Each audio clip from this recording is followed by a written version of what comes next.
Welcome to the Box Film.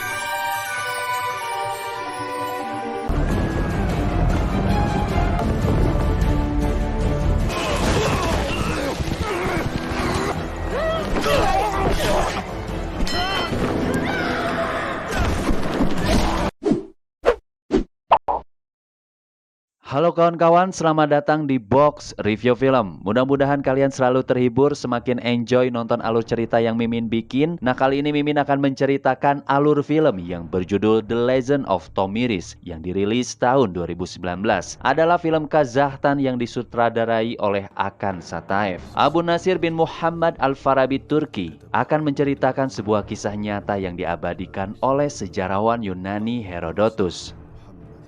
Pada masa kejayaan Kekaisaran Persia, Cyrus Agung atau Raja Cyrus berhasil menaklukkan separuh dunia kecuali Mesir dan Tanah Utara, yang saat itu dihuni oleh suku Saka. Mereka menduduki stepa atau area padang rumput dari Laut Kaspia sepanjang pegunungan Altai. Orang Saka terdiri dari banyak suku, salah satunya suku Masaget. Cerita ini berawal ketika kepala suku Masaget yang bernama Spargap hari itu sedang berburu bersama anak buahnya di daerah kekuasaan suku Akibat.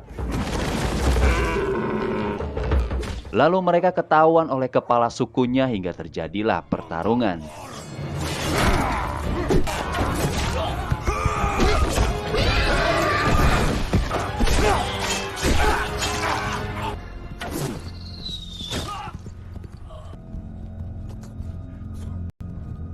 Sehingga salah satu ajudan setia Spargap terkena busur panah. Ia meminta ingin diakhiri penderitaannya, ditancapkanlah pisau tajam tepat di jantungnya. Setelah itu, semuanya bergegas pulang dikarenakan sebentar lagi istri Spargap yang bernama Bopai akan melahirkan bayi pertamanya. Dengan penuh harapan, semoga ia dikaruniai seorang bayi laki-laki. Proses kelahiran tidak begitu lancar. Bopai terlalu banyak mengeluarkan darah sehingga dapat membahayakan jiwanya.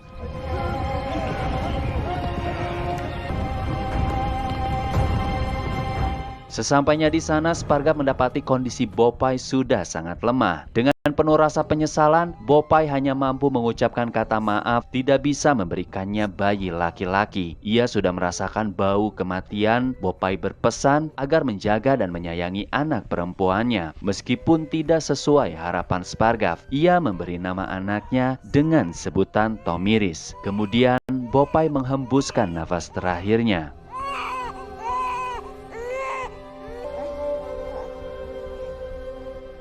Beberapa tahun kemudian, Spargap menikah lagi dan membesarkan Tomiris penuh dengan rasa cinta dan kasih sayang, membentuk kepribadiannya menjadi seorang prajurit yang gagah berani.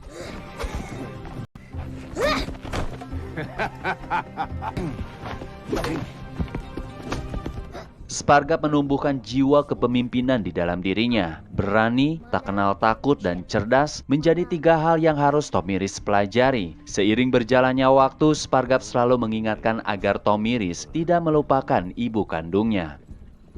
Di suatu hari suku Masaget kedatangan Palak. Ia merupakan kaum Khawarij yang dimana mereka bukan bagian dari penduduk stepa, berusaha ingin menawarkan kerjasama. Kemudian Kafas dan Kurtun mengajaknya masuk ke dalam tenda. Di sanalah kesempatan besar si Palak mulai menghasut mereka berdua, melakukan pengkhianatan terhadap Spargap yang selama ini mempersulit peniagaan kaum Khawarij. Kafas dan Kurtun langsung terbuai dengan iming-iming mendapatkan dukungan penuh dari Khawarij agar mereka terbuai naik tahta dengan cara menyingkirkan Spargap. Nampaknya Spargap sudah mengetahui pertemanan Kafas dan Kurtun dengan si Palak. Terjadilah suasana yang kurang menyenangkan hingga Spargap marah lalu mempermalukan mereka berdua di hadapan semua orang. Di tengah malam, Tomiris mengalami mimpi buruk bertemu dengan makhluk seperti serigala bersayap, hingga membuat ia terbangun lalu menghampiri ayahnya.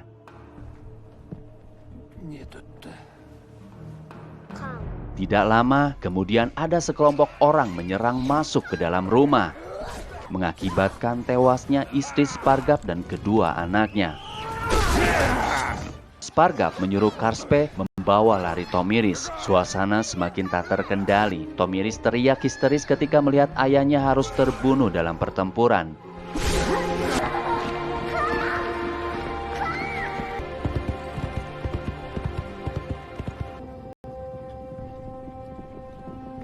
Berhari-hari mereka terpaksa hidup nomaden, dikejar-kejar suruhan Kafas dan Kurtun. Tomiris menjadi murung dan hilang nafsu makan. Ia terus membayangkan kematian ayahnya. Karspe bingung harus mencari bantuan kemana karena ia sulit mempercayai suku mana yang telah bersekongkol. Hal yang dapat dilakukan saat itu berjuang hidup nomaden di dalam hutan, bersembunyi dari kejaran para pengkhianat, menunggu waktu paling tepat bergabung bersama suku yang lain.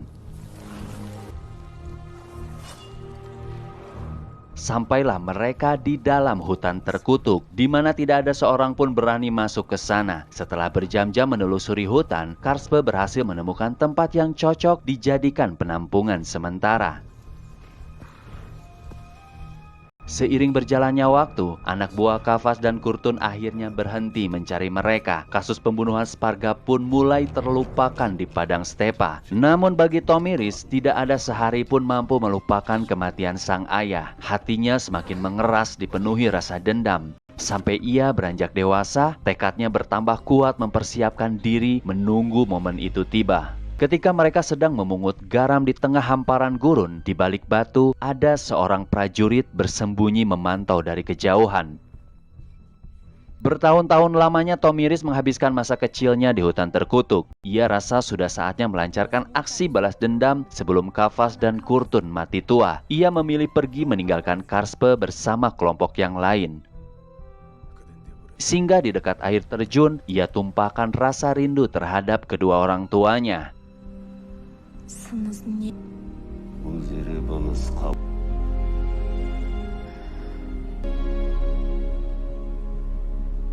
Hingga ia ketiduran dan untuk kedua kalinya, Tomiris mengalami mimpi buruk yang sama, bertemu dengan seekor serigala bersayap.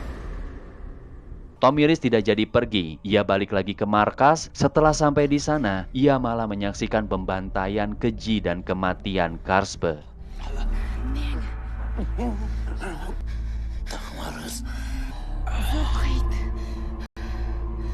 Tomiris geram, ia langsung susul para bandit di tengah jalan. Ia habisi mereka semua tanpa ampun.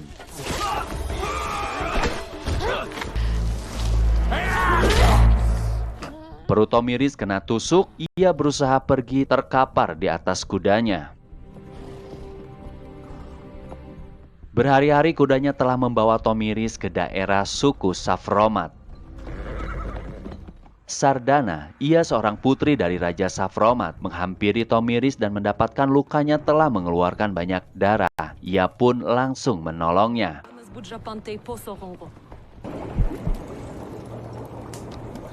Esok paginya Tomiris terbangun keluar dari tenda. Kemudian disambut Sardana. Lalu ia dibawa menghadap raja yang ingin mengetahui identitasnya. Tomiris menceritakan ia seorang putri dari kepala suku Masaget Spargap. Dan ternyata sang raja merupakan sahabat dari Spargap. Ia berjanji akan memberikan perlindungan terhadap Tomiris.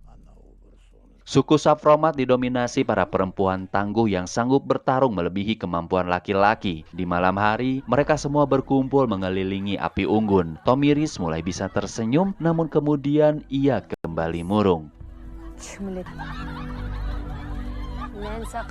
Esok pagi, ia pergi mengacuk kencang kudanya sekedar ingin melupakan emosi yang berkecambuk dalam hati Tomiris. Sang ibu mati karena melahirkannya, sang ayah mati karena melindunginya. Kesempatan hidup membuat ia tidak ingin memikirkan hal lain selain membalaskan dendam dan merebut kembali suku Masaget peninggalan ayahnya. Sardana menyusul Tomiris ingin memastikan bahwa ia tidak kabur meninggalkan Safromat. Bergulirnya waktu, Tomiris terus berlatih agar kemampuannya sebagai prajurit wanita semakin kuat dan tangguh. Ia mulai mengikuti cara hidup suku Safromat, termasuk harus pandai merampok suku lain. Di malam hari untuk pertama kalinya, Tomiris mengikuti aksi perampokan menyerang ke dalam kawasan Khawarij. Sayangnya, bukan hanya sekedar mengambil barang, namun disertai dengan pembantaian warga sipil dan membiarkan anak-anak terlantar ditinggalkan begitu saja. Setelah itu, semua berkumpul saling meneteskan darahnya masing-masing ke dalam segelas susu, persembahan bagi Tomiris, pertanda telah resmi menjadi bagian dari mereka. Waktu berlalu, masa remaja Tomiris telah usai. Kini ia sudah benar-benar dewasa dan mulai bisa meredam amarah. Di hadapan Sardana ia mengusulkan agar aksi perampokan kali ini tidak melibatkan warga sipil. Ia hanya ingin menjarah barang tanpa harus ada yang terbunuh. Suku Safromat kembali menjalankan aksi rampoknya. Tomiris dipertemukan dengan seorang anak laki-laki bernama Tiras yang ingin melindungi majikannya. Namun si majikan malah mengatakan bunuh saja si Tiras karena ia hanya seorang budak, asalkan tidak membunuh ia dan anaknya. Mendengar itu, Tomiris geram dan membawa Tiras pergi bersamanya. Di dalam tenda, Tomiris mengatakan di hadapan Sardana bahwa ia memutuskan ingin merawat Tiras, menjadikan ia seorang prajurit tangguh. Hari itu suku Safromat sedang merayakan kelahiran putra pertama sang raja yang akan menjadi pewaris tahta. Semua para suku Stepa diundang ke dalam acara tersebut. Di sanalah akhirnya Tomiris dapat dipertemukan lagi dengan Kafas dan Kurtun. Meskipun bertahun-tahun lamanya, wajah mereka berdua masih melekat terukir di dalam ingatan Tomiris. Kemudian Sardana mengajak Tomiris menyaksikan gulat bebas pertarungan seorang pemuda bernama Arjun, putra dari suku Dahai, yang terkenal menjadi idaman kaum Hawa karena ketangguhan dan ketampanannya. Kini giliran Tomiris menunjukkan skill memanah sambil menunggangi kuda, hingga semua terpukau dengan aksi yang telah ditampilkannya. Arjun menunjukkan ketertarikannya ingin berkenalan dengan Tomiris. Di dalam tenda, para ketua suku berkumpul. Kafas dan Kurtun mulai mengutarakan sesuatu tentang aksi perampokan yang selalu dilakukan Safromat terhadap kaum Khawarij sambil didampingi si Palak tukang hasut yang sangat handal. Kafas dan Kurtun mengancam sang raja agar berhenti mengganggu kaum Khawarij dan meminta putranya yang baru dilahirkan diberikan kepada mereka dijadikan sebagai jaminan. Raja menganggap Kafas dan Kurtun telah menabuh genderang perang. Ia memilih membela kaum Khawarij daripada suku saudaranya sendiri. Sudah saatnya semua suku Stepa bersatu menyingkirkan Khawarij. Disinilah mulai terbuka suku mana saja yang telah bersekongkol. Secara tegas mereka menolak ajakan Raja Safromat. Di malam harinya, hanya suku Dahai yang bersedia berdiskusi lebih dalam membicarakan tentang Khawarij. Di tengah perbincangan, sang raja membongkar identitas Tomiris sebagai putri tahta dari suku Masaget yang masih hidup. Tomiris mampu mengkudeta kepemimpinan Kafas dan Kurtun karena ia pewaris tahta sesungguhnya. Raja Safromat mengiming-imingi Raja Dahai. Bisa saja suatu saat putranya yang bernama Arjun dapat menikahi Tomiris sehingga mereka berdua memiliki kekuatan besar di Stepa.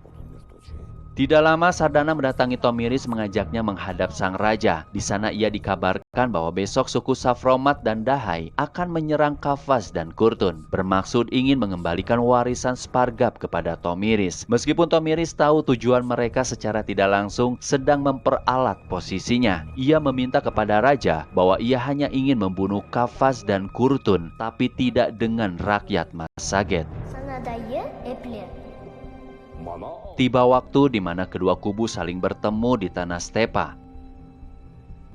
Dengan gagah berani Tomiris maju ke depan mendekati suku Masaget. Di sanalah Tomiris meneriakan jati dirinya sebagai pewaris tahta putri dari kepala suku Spargab. Kafas dan Kurtun mulai kalang kabut sambil maju ke depan berniat ingin menghentikan ocehan Tomiris. Hanya dengan beberapa gerakan, Tomiris sanggup menghabisi Kafas dan Kurtun dengan bilah pedangnya.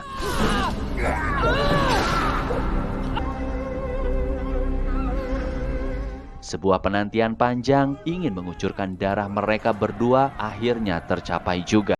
Anak-anak Kafas dan Kurtun nyaris menyerang Tomiris. Nampaknya rakyat Masaget mulai tersadar dan menyambut pemilik tahta yang sesungguhnya.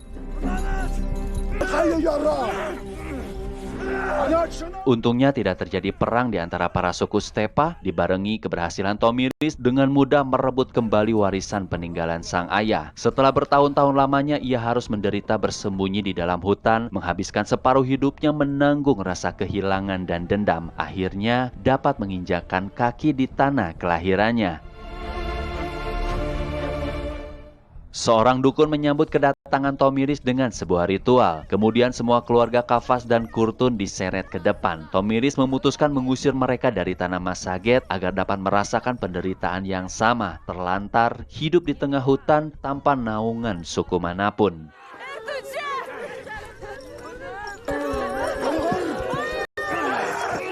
Banyak sekali kenangan ketika pertama kali memasuki ruangan di mana dulu ia dan sang ayah menghabiskan waktu bersama.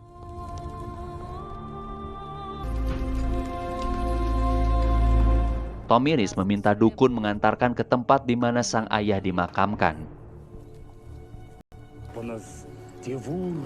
Di hadapan kuburannya, ia sampaikan pencapaiannya telah berhasil merebut kembali suku Masaget dari tangan Kafas dan Kurtun. Di malam hari, Arjun mulai melakukan pergerakan PDKT mendekati Tomiris. Mereka berdua sudah saling menunjukkan ketertarikan. Namun Tomiris ingin fokus terlebih dahulu menyambut perang besar melawan kaum Khawarij. Menyadari Khawarij dikenal memiliki kereta perang dengan prajurit yang sudah dilengkapi pelindung baju besi, maka harus ada strategi bagaimana memperlambat pergerakan mereka. Hingga tiba saatnya pertarungan dimulai. Tomiris menyerang Khawarij dengan membagi prajurit ke beberapa kelompok kecil.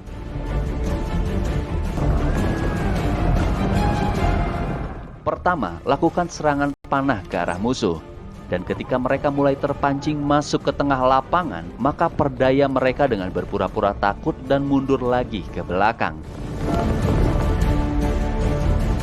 Biarkan pasukan Khawarij terus mengejar. Secara tidak langsung itu akan melemahkan kekuatan barisan mereka. Lalu pasukan yang lain maju dari kedua sisi dengan sekuat tenaga. Dan bagi pasukan yang tadi berpura-pura mundur, akan berbalik dan menyerang lagi pasukan Khawarij. Setelah mendapatkan posisi tepat, maka dengan sangat mudah membantai mereka semua.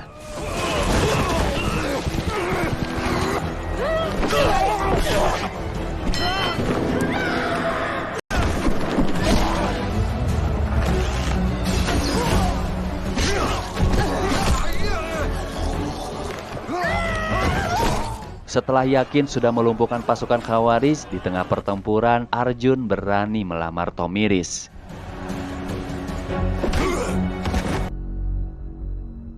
Tidak lama semenjak kemenangan melawan Khawarij, digelarlah pernikahan mereka. Kini Arjun telah resmi menjadi kepala suku atau Raja Masages, sedangkan Tomiris menjadi ratunya.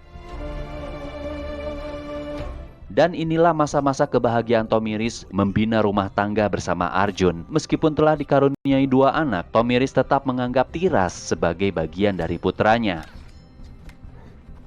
Anak sulungnya diberi nama Spargap. Ia terus dilatih agar menjadi prajurit tangguh sebagai penerus tahta di masa depan. Di pagi hari, Tiras melihat kedatangan satu keluarga memasuki kawasan Masages. Ternyata mereka berasal dari tanah Persia yang kini telah ditaklukkan Raja Cyrus, meminta perlindungan dan tempat tinggal.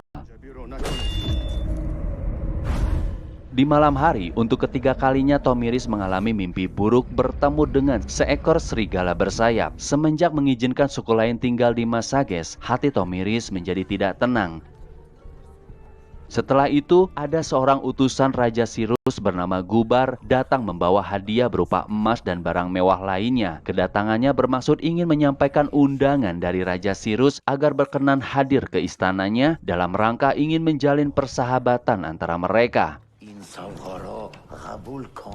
Di malam hari nampaknya Arjun mulai tergoda dengan hadiah harta yang banyak. Ia tertarik ingin memenuhi undangan Raja Cyrus. Meskipun Tomiris sempat memperingatinya agar berhati-hati jangan mudah percaya omongan Gubar. Tekad Arjun sudah bulat, ingin pergi menemui Cyrus sambil mengajak putranya Spargap.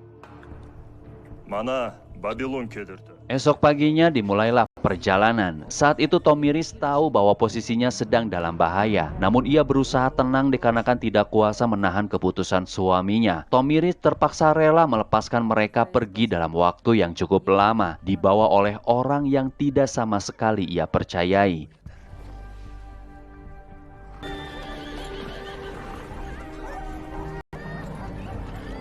Tomiris memerintahkan Tiras membuntuti mereka dari belakang.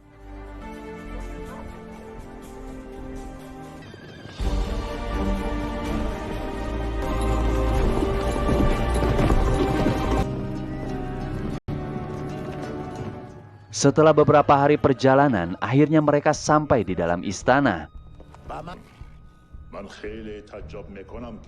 Kini Arjun dan Spargap berhadapan langsung dengan Raja Sirus. Setelah basa-basi, sang raja mulai menyampaikan maksud mengundang mereka ke istana, ingin mengajaknya bersekutu untuk menaklukkan Mesir.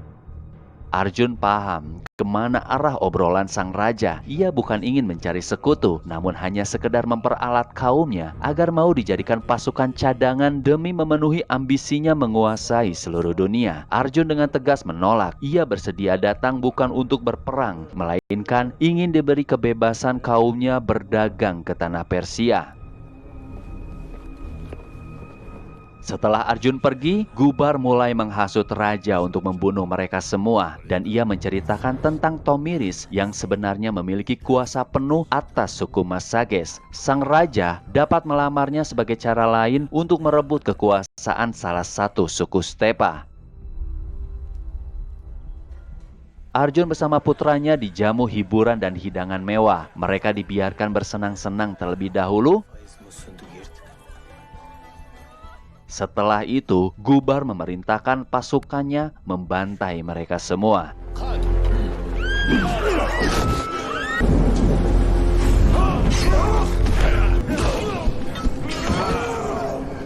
Hingga akhirnya Arjun bersama Spargap harus tewas di sana.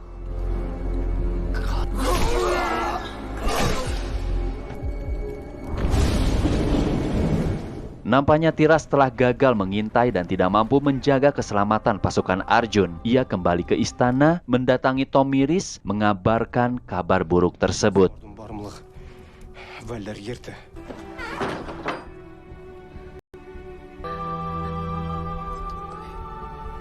Gubar bersama rombongannya berani membawa mayat Arjun dan Spargap dikembalikan kepada Tomiris. Ia mengaku suami dan anaknya telah diserang oleh suku liar. Sebagai buktinya, ia membawa kulit kepala mereka yang sudah dihukum mati oleh Raja Sirus sebagai bentuk keadilan bagi pasukan suku Masages. Tomiris berusaha tenang dan tidak gegabah dalam mengambil keputusan sebelum digelar pemakaman suami dan anak tercintanya.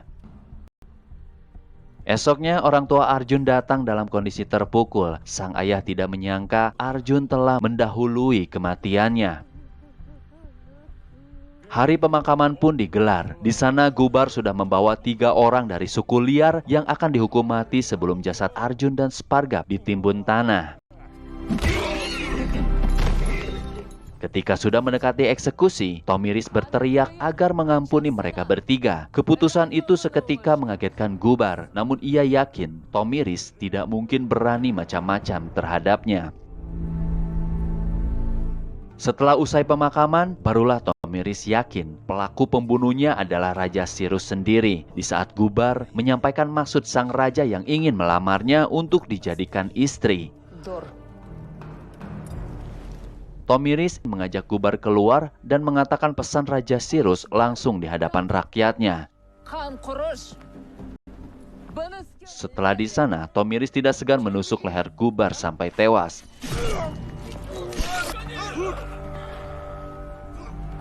Dan menyuruh anak buah Gubar membawa kepalanya ke hadapan Raja Sirus. Si dukun mempunyai firasat buruk bahwa perbuatan Tomiris dapat membinasakan kaumnya sendiri. Ia telah membangkitkan murka Raja Persia yang memiliki kekuatan sangat besar.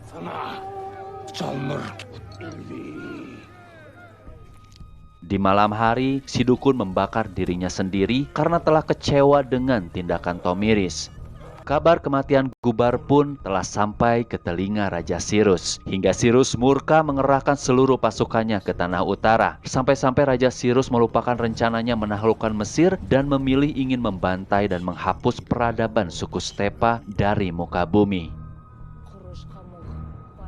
Seluruh suku dari tanah Stepa mau tidak mau harus segera menyatukan pasukannya karena Raja Persia sudah pasti tidak hanya mengintai satu suku saja. Menyadari hal itu, semuanya mulai bergabung mempersiapkan keperluan perang dari mulai pedang, panah, perisai, baju besi, dan alat senjata lainnya. Tomiris menyampaikan strategi penting bahwa selama perang harus ada salah satu prajurit berusaha membunuh Raja Sirus di tengah-tengah pertempuran sebelum pasukan Stepa dikalahkan. Karena Tomiris menyadari jumlah pasukan Persia masih akan jauh lebih banyak dari pasukannya.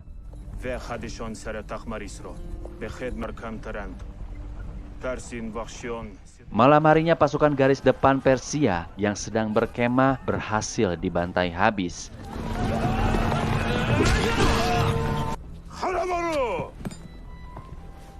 Tomiris kembali bermimpi bertemu serigala bersayap. Namun kali ini ia berhasil mengalahkan si serigala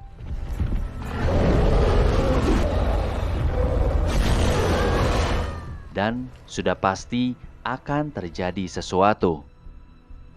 Pertarungan hebat segera dimulai. Kedua kubu bersiap menyerang satu sama lain dengan strategi yang mereka miliki.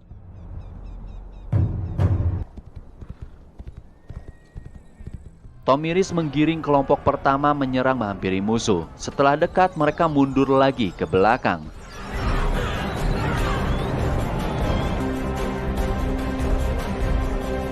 Raja Sirus menertawakan taktik Tomiris yang mudah ditebak. Lalu kekuatan pasukan Stepa dikerahkan di kedua sisinya.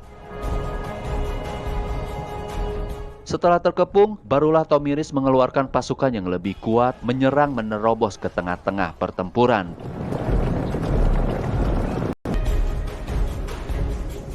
Hingga secara otomatis barisan pasukan Persia terbelah menjadi dua.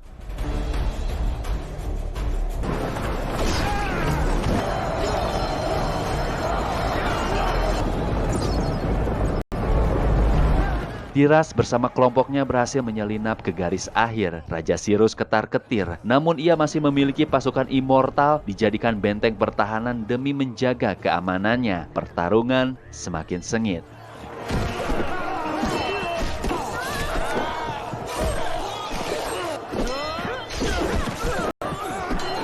Perjuangan Sardana teramat berat. Lawannya begitu tangguh sehingga akhirnya ia harus terbunuh di pertempuran kali ini.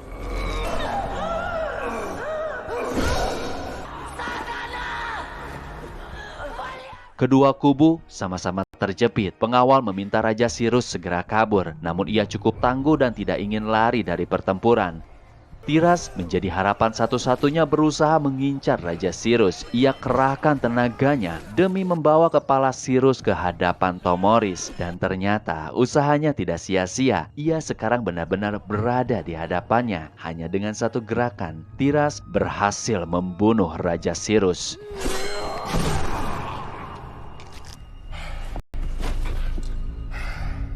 Setelah mengetahui pemimpinnya telah mati, pasukan Persia yang masih tersisa langsung mundur meninggalkan medan pertempuran. Dengan bangga, Tiras membawa kepala Raja Sirus ke hadapan Tomiris.